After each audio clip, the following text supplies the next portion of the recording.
here and welcome back to my podcast. Today I'm going to tell you about the third book in the Harry Potter series, Harry Potter and the Prisoner of Azkaban. So as usual, the Dursleys were not treating Harry very well. In fact, the moment he came home from his second year at Hogwarts, they took everything off of him. His trunk, his wand, his broomstick, even his spell books. So Harry couldn't even do the homework that he got. He'd have to come up with an excuse for Professor McGonagall. And most of all, Harry had also missed his best friends at Hogwarts, Hermione Granger and Ron Weasley, and even the gamekeeper, Rufus Hagrid. So Harry went to his room and he played a little when Uncle Vernon called him down for lunch. So he went down and the Dursleys barely gave him enough to eat. But luckily, Harry's birthday had passed by on 31st July. So his friends and even the gamekeeper at Hogwarts had given him some gifts, like some cake to eat. And Hermione Granger had given him a sneakoscope. A sneakoscope is a object which detects dark magic if it's nearby. And it was good because on the Daily Probec, it was said that a mass murderer, Sirius Black, had escaped from Azkaban, the wizard prison. And Sirius was called Vicious. Also, he was the first one to ever escape from Azkaban because Azkaban has dementors. Dementors are soul-sucking monsters. And when they suck your soul, it's like there's no happiness left in your life. But Harry did not know about this. So he was actually quite excited to go back to Hogwarts. And he got a letter from his owl Hedwig, which Uncle Vernon finally let fly because, well, she was making such a racket in the last year while Harry was still waiting to go back to Hogwarts. So when Harry had finished eating a little more because Uncle Vernon and Aunt Petunia didn't give him much to eat, Uncle Vernon called him down because Aunt Marge was coming to visit. Aunt Marge is Uncle Vernon's sister. And unlike the Masons, she knew that Harry was there because, well, she would probably come frequently for visits. So she had to know he was there. Anyway, she would notice there's an extra room which is not for Dudley. So then, when Aunt Marge came, Harry acted like a servant because Uncle Vernon told him to clean up so much, take the plates and everything. Aunt Marge would talk to Uncle Vernon and she found Dudley. She loved Dudley just as much as she loved Uncle Vernon. But she did not like Harry at all, just like Uncle Vernon and Aunt Petunia.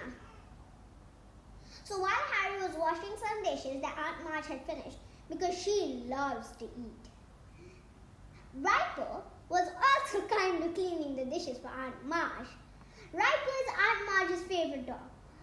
Aunt Marge has 7 dogs. That's a lot. And Riper is her favorite. So he was just licking the dishes. Then Aunt Marge told Harry to come pick them up. Then she asked Uncle Vernon, "Where have you sent this boy, Vernon?" She was talking to Harry. She was talking about Harry. And Uncle Vernon said, St. Brutus. It's a school for criminal-minded boys. So Harry knew that. Well, before Aunt Marge had come, he had asked Uncle Vernon to sign a slip which allowed him to go to Hogsmeade, which is an amazing shop near Hogwarts. But Uncle Vernon said yes, if you behave. So Harry knew by the look of Uncle Vernon's face. It was a look that, remember if you behave, look. So he said, yeah, I've been sent there. And Aunt Marge asked Harry, do they use sticks at St. Brutus, boy? And Harry said, oh yeah, I've been here loads of times. And Aunt Marge was happy about it. Because just like I told you, she didn't like Harry just as much either. So Harry thought that he was getting on a great side of Uncle Vernon and he might sign the slip. Because he knew that Hermione's parents and so would Ron sign the slip. Even though Hermione's parents are muggles. And he didn't want to miss so much time with them. So he turned back and he was really happy. Aunt Marge and Uncle Vernon chatted a little bit more while Harry cleaned the dishes. Then she said to Uncle Vernon, which Harry pretty much focused on because it was about him. Well, Vernon, I don't blame you for how this one turned out. Because it's not about you, it's about the father. His father was drunk. Yes, she said drunk. Harry got really angry and he shouted, "My father was not drunk." Then Aunt Marge held up her glass and Harry stared at the glass so hard that he couldn't control his magic and it shattered to pieces. And then Uncle Vernon and Aunt Petunia said, "Well, I think it's time we go to bed, isn't it?" And Aunt Petunia gave a frightening look at Harry because Harry definitely knew that this was not something that Uncle Vernon would like. And then Aunt Marge said, "No need, Petunia. I have a firm grip, you know." I can't believe that Aunt Petunia actually believed that.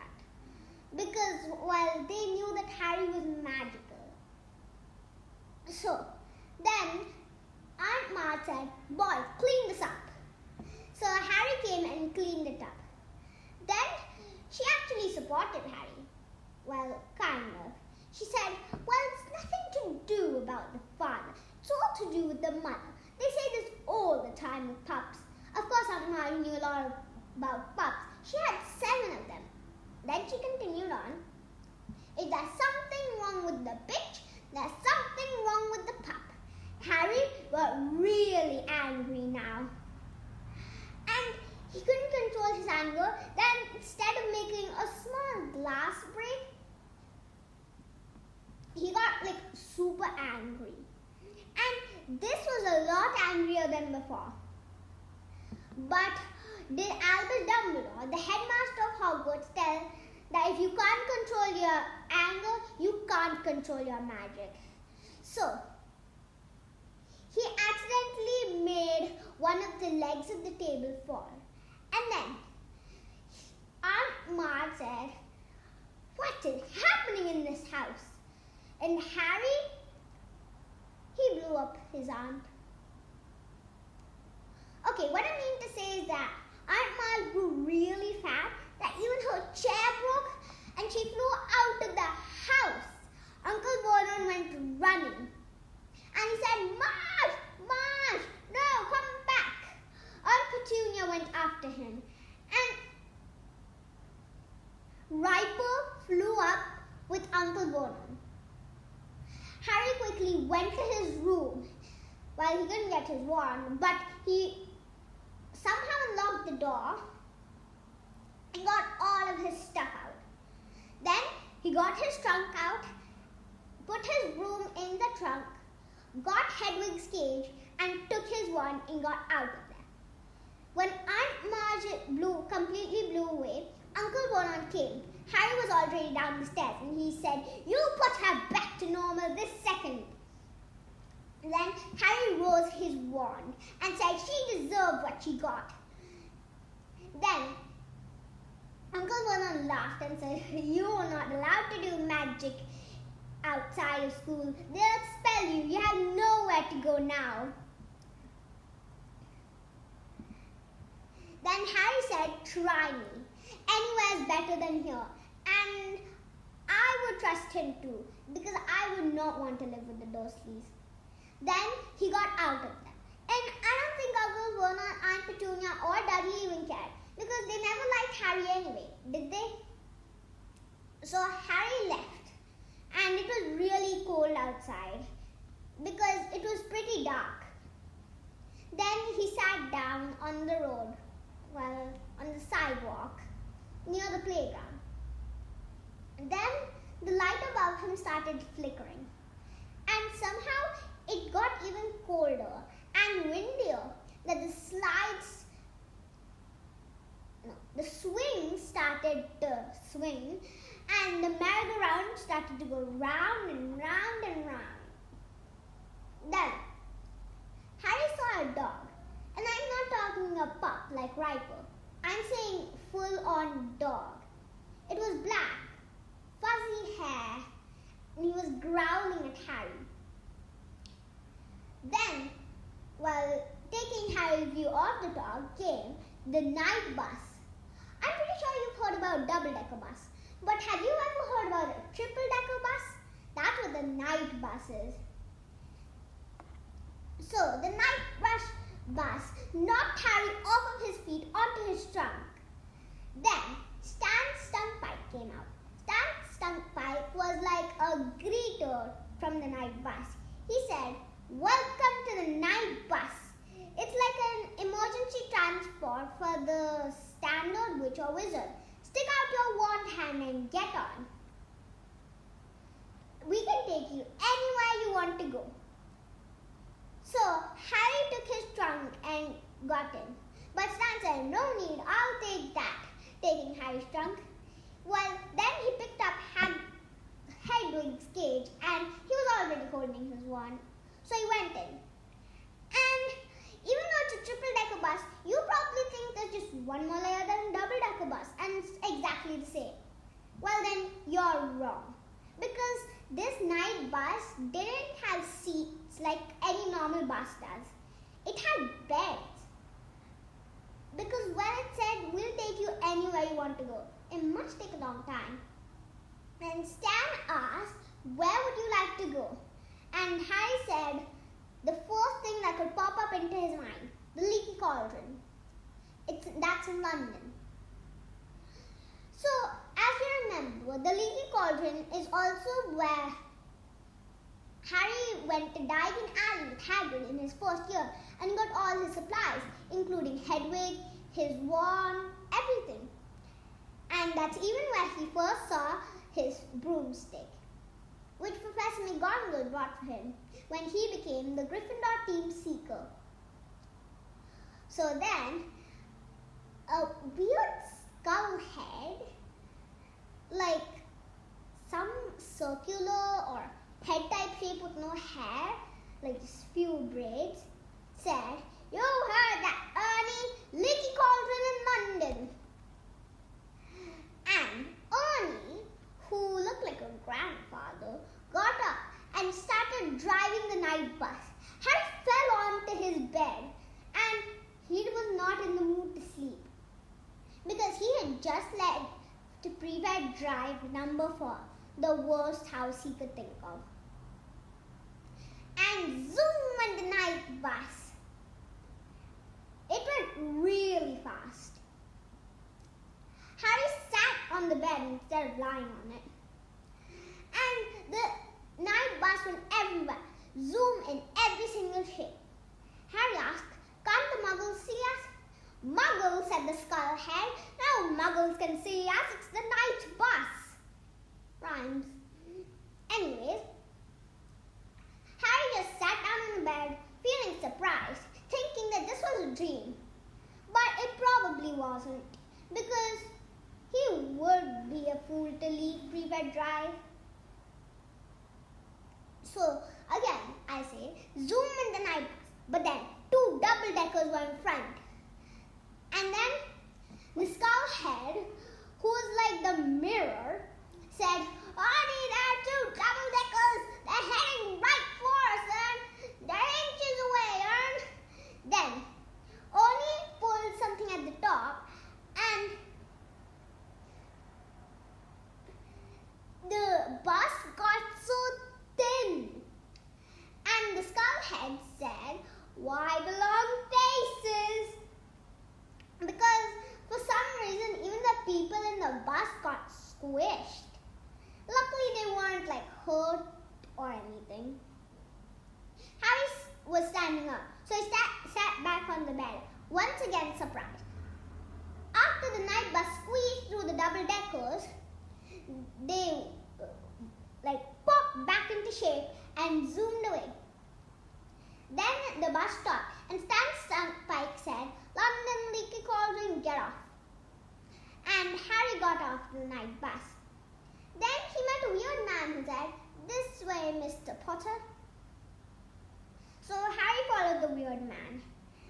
Then he found himself in Diagon Alley, in a place he didn't know, and neither do I. So there he saw the minister, Cornelius Fudge. Cornelius Fudge was the minister of magic. He works in the Ministry of Magic. So Harry was surprised to see him in a leaky cauldron. Well, Diagon Alley. And then he said, "Evening, Mr. Potter. What brings you here?" "Oh, yes. We saw your aunt above a chimney, and we reinstated her back to health and erased her mind." Harry said, "Aren't I in trouble for this?" But then Cornelius Fudge replied, laughing, "Oh, my dear boy, Harry, people don't go to Azkaban for blowing up their aunt." Of course, Harry knew that, but he knew that he was also expelled from Hogwarts. I mean, wasn't he? Then he said, "Don't you know what trouble you have done for underage wizard and your aunt and uncle?" Harry didn't reply because Cornelius went on, "Now you'll be staying here, and I'm sure you know that you will not be going back to Hogwarts. But it seems that you will, with Sirius Black on the loose." Sirius Black, Harry repeated his name. And Cornelius said, like I told you, that Sirius Black was a mass murderer. But he didn't tell that Sirius was actually coming for Harry. That's why he escaped. Harry learns that later. Then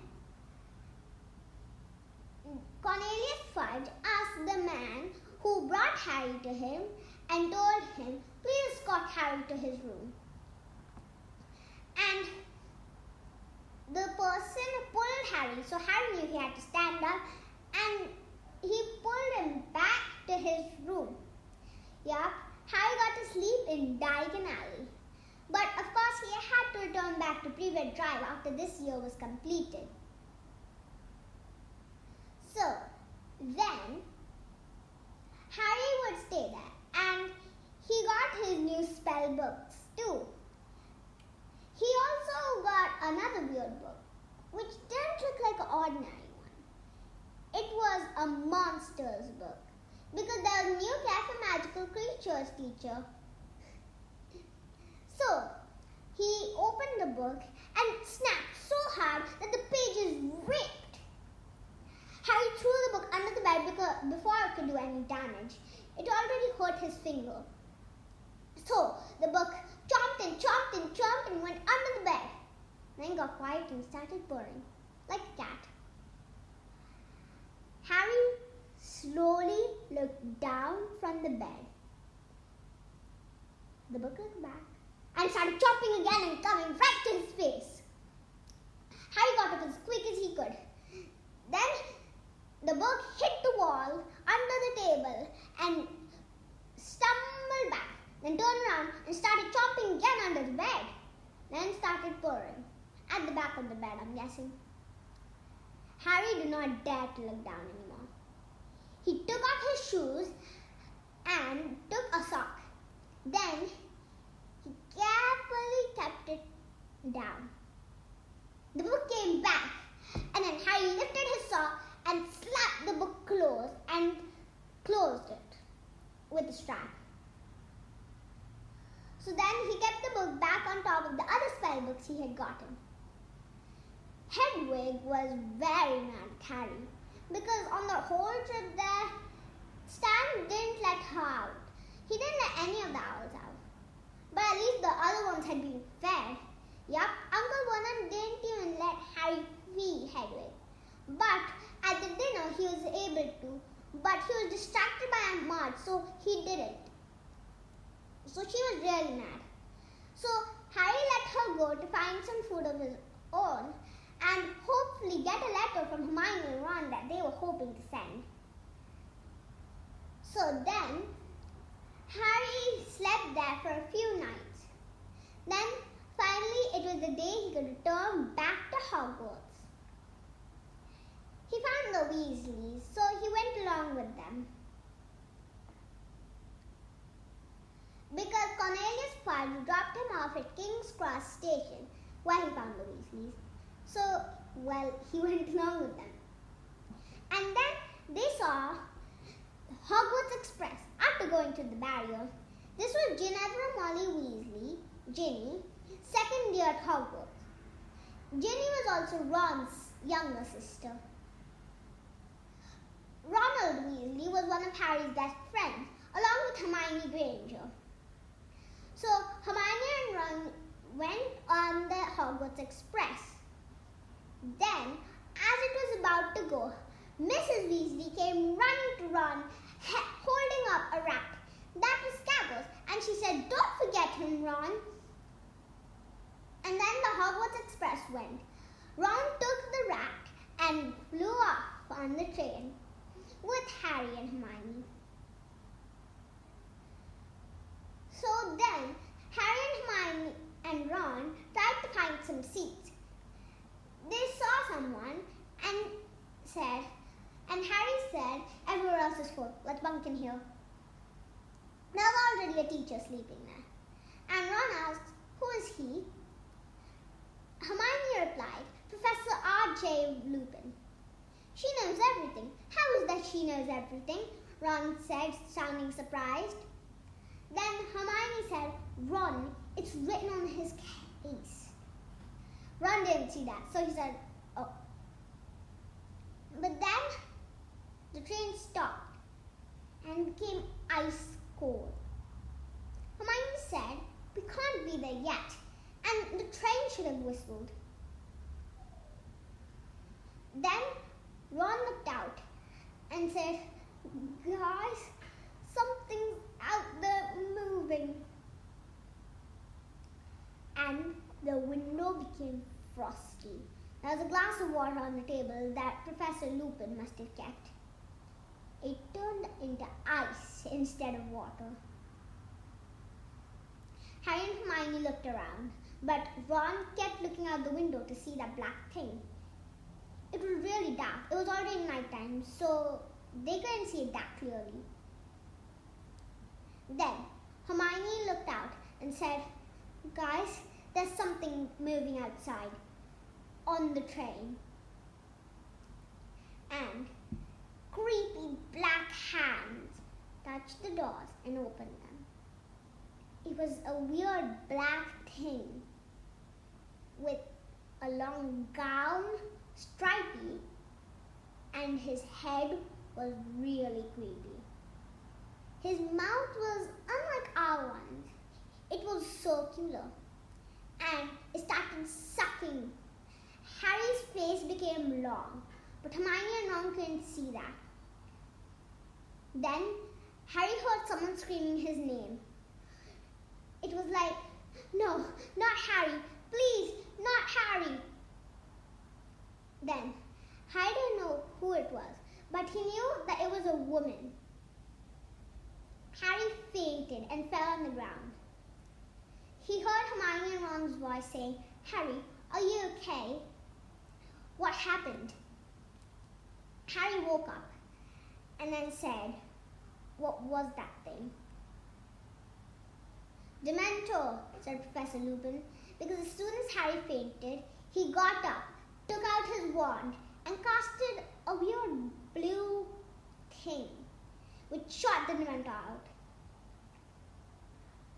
Then Harry said, "There was someone screaming." "No one was screaming, Harry," replied Hermione.